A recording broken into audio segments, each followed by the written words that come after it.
Assalamualaikum warahmatullahi wabarakatuh. Halo semuanya, selamat datang di mata kuliah pembelajaran IPA. Perkenalkan, nama saya Ratna Wahyu Landari, dosen yang akan memandu teman-teman untuk mempelajari mata kuliah pembelajaran IPA.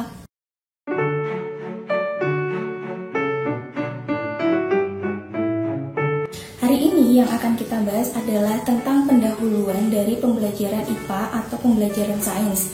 Atau di sini kita berbicara tentang pendidikan IPA atau pendidikan sains juga. Nah, yang pertama-tama yang akan kita bahas itu adalah tentang arti pentingnya pendidikan sains ini. Dan nanti itu di dalamnya juga ada sejarah mengapa pendidikan sains itu penting bagi sebuah negara. Nah, pastinya kita sudah pernah mendengarkan bahwa pendidikan itu adalah hak bagi semua orang. Nah, kalau di Indonesia sendiri, itu di dalam pembukaan Undang-Undang Dasar 1945 di alinea keempat, itu disebutkan di dalamnya tersirat bahwa pendidikan itu merupakan hak asasi semua orang dan semua orang itu harus diberikan kebebasan dalam berpendidikan. Nah, selanjutnya di dalam Universal Declaration of Human Rights ini pada tahun 1948 itu di dalamnya itu membahas tentang pendidikan ini juga merupakan hak asasi semua orang. Nah, kemudian pendidikan itu harus bebas, paling tidak untuk pendidikan dasar. Bebas di sini maksudnya mungkin digratiskan gitu ya, karena memang di beberapa negara itu SD itu diselenggarakan secara gratis. Nah, kemudian yang ketiga itu bahwa pendidikan dasar itu wajib.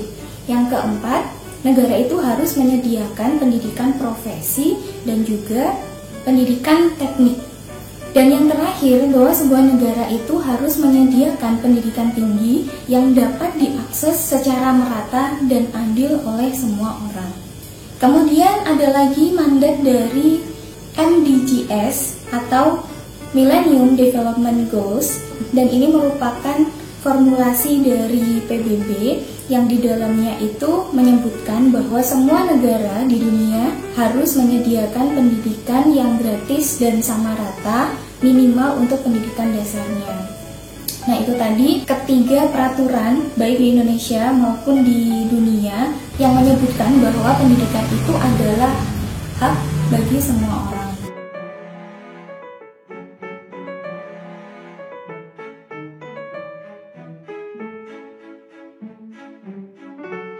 Nah, sekarang kita mulai masuk ke sejarahnya mengapa pendidikan sains itu penting bagi sebuah negara. Nah, ini diawali dari diluncurkannya Sputnik 1 pada tahun 1957, tepatnya pada tanggal 4 Oktober 1957. Sputnik itu adalah satelit pertama buatan manusia dan waktu itu dibuat oleh Uni Soviet. Jadi Uni Soviet ini bukan hanya Rusia ya. Jadi Uni Soviet ini adalah bentukan dari 4 pemimpin dari 4 negara. Salah satunya itu adalah Rusia. Jadi Uni Soviet itu tidak hanya Rusia saja. Nah, peluncuran satelit Sputnik ini pada puncak perang dingin saat itu ternyata menggegerkan dunia barat, terutama Amerika.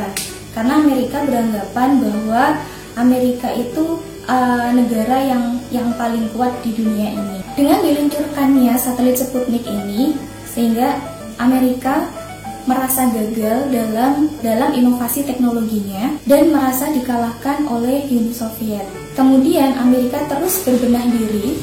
Nah, kemudian pada tahun 1983 itu Amerika mengeluarkan Undang-Undang Nation at Risk yang dibentuk oleh Commission on Excellence in Education, yang di dalamnya itu berisi seperti himbauan kepada masyarakat Amerika untuk meningkatkan pendidikan sains dan teknologinya.